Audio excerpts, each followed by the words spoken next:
चिड़िया का रंग बहुत काला था। वो पढ़ी लिखी तो थी ही और घर के सारे कामकाज भी जानती थी। माँ, तुम नाश्ता बना लो, मैं घोंसले की साफ सफाई कर देती हूँ। और हाँ, तुम बर्तन मत धोना, मैं सफाई करके सारे बर्तन धो दूंगी। टुनटुनी बेटी, तुझे जंगल में जाकर लकड़ी भी काटनी है। अगर तू घर के काम करती रहेगी तो जंगल जाने के लिए देर हो जाएगी। तब तक आप लोग हमारी इस वीडियो को लाइक और अगर आपने हमारे चैनल को सब्सक्राइब नहीं किया है तो जल्दी से सब्सक्राइब कर लें और कमेंट सेक्शन में जरूर बताएं कि आपको हमारी कहानी कैसी लगी। अरे माँ, मैं झटपट काम कर दूंगी, तुम बस देखती जाओ। और लकड़ी काटने भी। ऐसे में टुनटुनी चिड़िया लकड़ी काट कर बेचती थी और उससे जो पैसे कमाती उससे वो अपने के घर के खर्चों में मदद करती थी। एक दिन टुनटुनी की माँ टुनटुनी हर महीने घर खर्च के लिए हमें पैसे देती है। आप सही कह रहे हैं टुनटुनी के पापा, लेकिन अब हमें टुनटुनी की शादी के लिए कोई अच्छा चिड़ा देखना होगा। लेकिन हमारी बेटी का रंग देखकर कौन उसे अपने घर की बहू बनाएगा? टुनटुनी के पापा, हमारी बेटी जिस घर में जाएगी वहाँ सबको खुश रखेगी। लेकिन उसकी शादी करने के लिए हमें काफी दहेज देना होगा। हमारी बेटी का काला रंग देखकर बिना मोटा दहेज दिए कोई भी इससे शादी नहीं करेगा। आप उसकी चिंता मत कीजिए। मेरा भाई बंटी कबूतर टुनटुनी की शादी के लिए हमारी मदद करेगा। आप बस अच्छा सा चिड़ा देखिए। अगले दिन बंटी कबूतर कड़कनाथ सेठ को टुनटुनी चिड़िया के घर ले आता है। ये सेठ जी अब अपने बेटे की शादी के लिए अच्छी और पढ़ी लिखी चिड़िया ढूंढ रहे हैं। ओह अच्छा सेठ जी, मेरी बेटी बहुत पढ़ी लिखी है, बस उसका रंग ही थोड़ा काला है। लेकिन आप इसकी चिंता मत करिए, मैं अपनी बेटी को बहुत अच्छा दहेज दूंगा और आपके बेटे को अच्छे पैसे भी। बस आप मेरी बेटी की शादी अपने बेटे से करा दीजिए।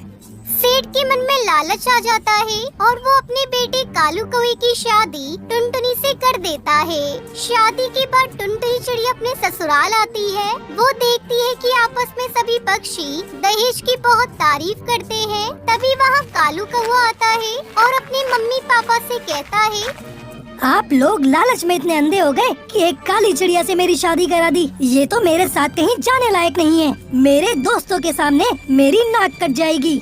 तभी पड़ोस की कुछ चिड़िया टुनटुनी को देखने आती है और टुनटुनी को देखकर पिंकी चिड़िया सुंदरी से कहती है, अरे ये क्या, हमने तो सोचा तुम कालू के लिए कोई चांद का टुकड़ा लाई होंगी। अब तो तुम्हें अपने घर में डबल LED की लाइट लगानी पड़ेगी, नहीं तो चारों तरफ अंधेरा ही अंधेरा दिखाई देगा।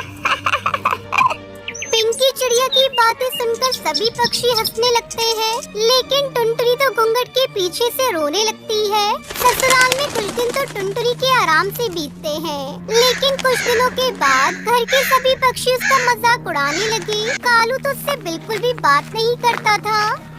सुनिए जी, आप कब तक ऐसे पेड़ की डाल पर सोएंगे? आप भी बेड पर सो जाइए ना। कालू कौवा बहुत ही रूखी आवाज में टुनटुनी चिड़िया से कहता है, मेरी फिक्र करने की जरूरत नहीं है। ये सब करके तुम ये मत समझना कि मैं तुम्हें अपना लूंगा। एक बात कान खोल कर सुन लो, मैं तुम्हें बिल्कुल भी पसंद नहीं करता हूँ, समझी? ये शादी मेरी मर्जी के खिलाफ हुई है। कालू की कड़वी बातें सुनकर टुनटुनी की आंखों में आंसू आ जाते हैं। देखते ही देखते दिन बीत गए।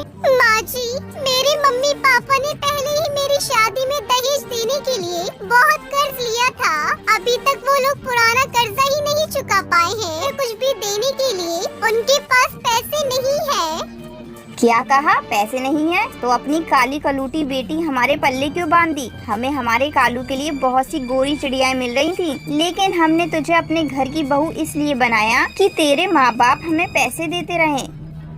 माँ जी, आपको बार बार पैसे नहीं दे सकते हैं।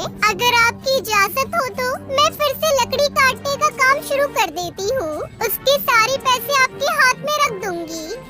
हाँ, ताकि सारे पड़ोसी पक्षियों को पता चल जाए कि हमारे घर में टुनटुनी घर और बाहर सारा काम करती है। और वैसे भी तू लकड़ी काटेगी तो घर कौन संभालेगा? जा अपने माँ बाप को फोन कर और बोल, बड़ी आई लकड़ी काटने वाली। टुनटुनी चिड़िया ना चाहते हुए भी अपनी माँ को फोन करती है और सारी बात बताती है। ठीक है टुनटुनी बेटी, मैं और तेरे पापा कुछ इंतजाम करते हैं। टुनी चिड़िया अपने जेवर बेचकर टुनटुनी के लिए, माँ जी मुझे आज पार्लर जाना है। क्यों? तुझे क्या करवाना है? तू तो अपने चेहरे पर कुछ भी करवा ले, कोई फर्क नहीं पड़ेगा। चेहरे पे कुछ नहीं करवाना है माँ जी, मुझे मेहंदी लगवानी है। अरे तेरे मेहंदी का डिजाइन कुछ पता नहीं चलेगा, दोनों का रंग काला ही है।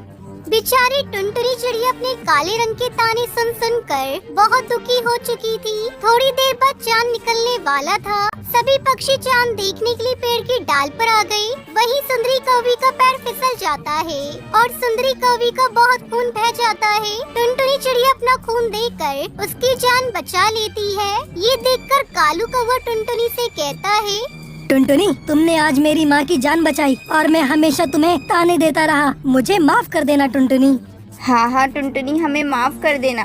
आपने मुझे अपना लिया, यही काफी है मेरे लिए।